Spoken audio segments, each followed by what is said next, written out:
Assalamualaikum warahmatullahi wabarakatuh. Perkenalkan nama saya Uzair Rafiatullah dengan NIM 103052330011 dari program studi Sarjana Sains Data Fakultas Informatika Universitas Telkom.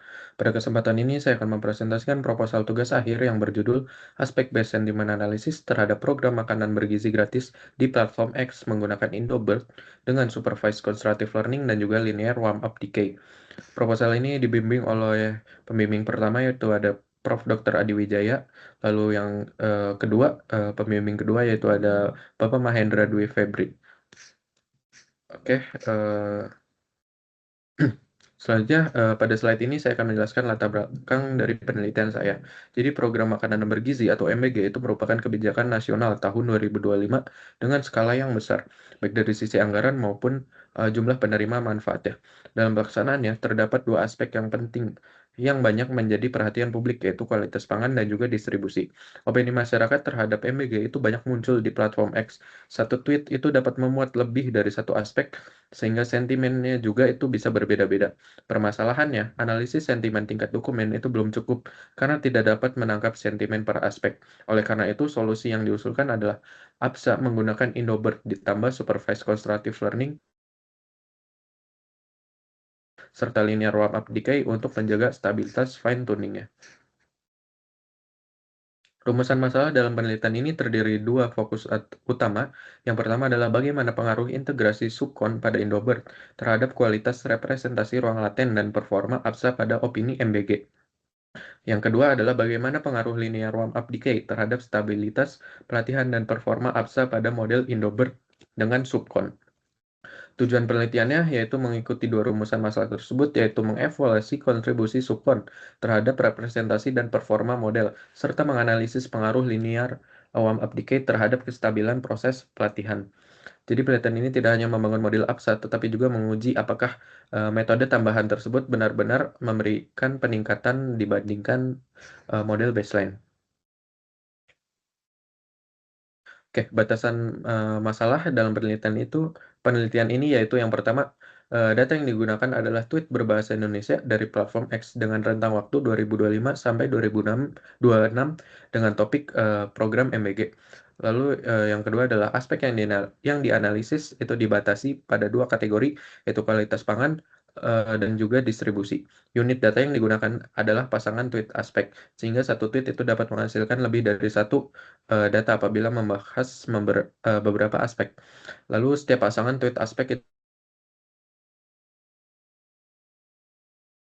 hipotesis penelitian ini adalah integrasi subkon dan juga linear warm-up decay pada Indobird itu mampu meningkatkan separabilitas representasi, menjaga stabilitas kurva loss, serta meningkatkan performa klasifikasi, terutama berdasarkan macro event score. Oke, pada kajian pustaka, penelitian ini mengacu pada beberapa kelompok penelitian terdahulu. Yang pertama adalah penelitian APSA berbahasa Indonesia menunjukkan bahwa Indobird itu efektif digunakan untuk analisis sentimen berbasis aspek, terutama dengan pendekatan sentence pair, karena teks dan aspek itu dimasukkan bersama ke model. Lalu yang kedua adalah pada opini MBG di platform X, penelitian sebelumnya itu menggunakan Indobird dan SIM SCE itu tak terawasi untuk meningkatkan separabilitas representasi. Namun, pendekatan tersebut belum memanfaatkan label sentimen secara eksplisit dalam fungsi lossnya. Yang ketiga, penelitian terkait subkon menunjukkan bahwa metode ini dapat membantu membentuk representasi yang lebih terpisah antar kelasnya. Sementara itu, strategi warm-up decay itu membantu proses fine-tuning menjadi lebih stabil. Dari sini posisi penelitian saya itu adalah menggabungkan Indobird subkon berbasis label sentimen dan linear warm-up decay untuk APSA opini MBG. Ya, ada 4 konsep utama dalam penelitian ini. Yang pertama adalah APSA, yaitu adalah analisis sentimen berbasis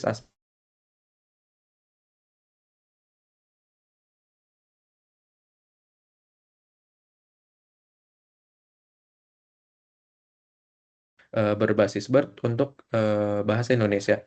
Model ini digunakan karena mampu memahami konteks secara bidireksional melalui mekanisme self-attention-nya. Yang ketiga adalah subkon, yaitu metode yang mendekatkan representasi data dengan label yang sama dan menjauhkan representasi data dengan label yang berbeda di ruang laten. Yang keempat ada linear warm-up decay, yaitu strategi learning rate yang naik bertahap di awal lalu menurun sampai akhir pelatihan untuk menjaga stabilitas fine tuning-nya. Oke, metodologi penelitian ini terdiri dari 5 tahap, yaitu tahap pertama adalah pengumpulan dataset dari platform X menggunakan kata kunci MBG dan makanan bergizi gratis dengan target sekitar 5.000 tweet.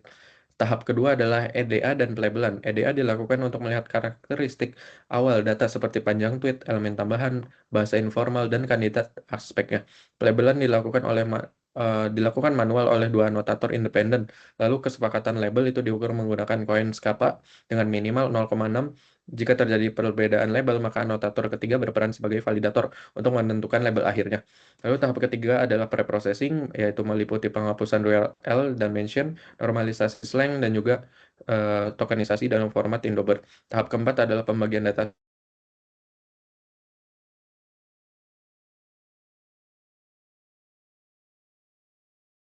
package. Yang terakhir ada tahap evaluasi menggunakan macro event score, akurasi, precision recall, serta analisis per aspek dan visualisasi UMAP. Oke, di sini menampilkan hasil EDA awal dari dataset tweet MBG-nya. Yang pertama dari distribusi panjang tweet. Sebagian besar tweet itu berada di bawah 300 karakter dengan konsentrasi sekitar 80 sampai 130 karakter, dan puncak lain itu mendekati 300 karakter. Yang kedua, elemen tambahan yang banyak muncul adalah angka sebesar 60,8%, mention sebesar 46,3%, URL 39,2%, emoji 19%, dan hashtag 17,7%. Ini menunjukkan bahwa data platform X itu masih mengandung banyak elemen non-standar. Yang ketiga ada kandidat aspek awal menunjukkan kualitas pangan itu paling dominan, yaitu sekitar 2.753 tweet. Kemudian kombinasi kualitas pangan dan distribusi itu sebanyak 1.367 tweet, dan juga distribusi itu sebanyak 880 tweet. Namun hasil ini hanya gambaran awal berbasis kandidat aspek. Label final tetap dilakukan secara manual berdasarkan konteks tweetnya.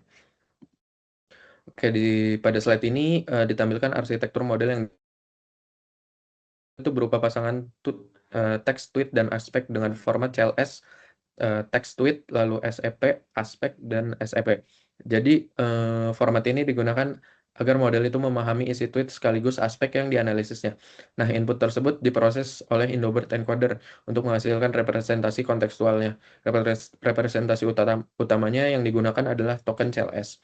Karena token ini itu merangkum konteks tweet dan aspeknya. Setelah itu terdapat dua jalur. Jalur pertama itu menuju projection head untuk menghitung subcon loss-nya. Lalu jalur kedua itu menuju linear classifier untuk menghitung cross entropy loss dan memprediksi sentimen.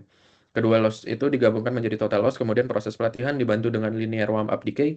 Output akhirnya adalah sentimen per aspek, yaitu positif, negatif, atau netral. Oke, di sini saya akan menjelaskan evaluasi, studi ablasi, dan juga jadwal penelitian. Jadi studi ablasi terdiri dari 4 skenario. Skenario pertama adalah baseline model, yaitu Indobird tanpa subcon dan tanpa warm up decay. Skenario kedua menggunakan Indobird dengan warm up decay, tapi tanpa subcon. Yang ketiga itu menggunakan Indobird dengan subcon, tetapi tanpa warm up decay.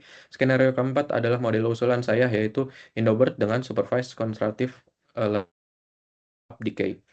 Evaluasi utamanya di sini saya menggunakan macro event score karena metrik ini lebih sesuai untuk melihat keseimbangan performa pada setiap kelas sentimennya. Selain itu digunakan silhouette score, kurva loss, dan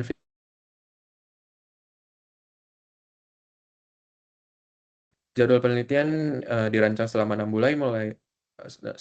bulan mulai dari kajian pustaka, pengumpulan data, pelabelan, preprocessing, implementasi model, evaluasi, analisis hasil, hingga penulisan laporan. Dengan rancangan ini, penelitian diharapkan dapat menunjukkan apakah kombinasi subcon dan juga linear warm up decay itu benar-benar meningkatkan performa APSA dibandingkan baseline Indobird.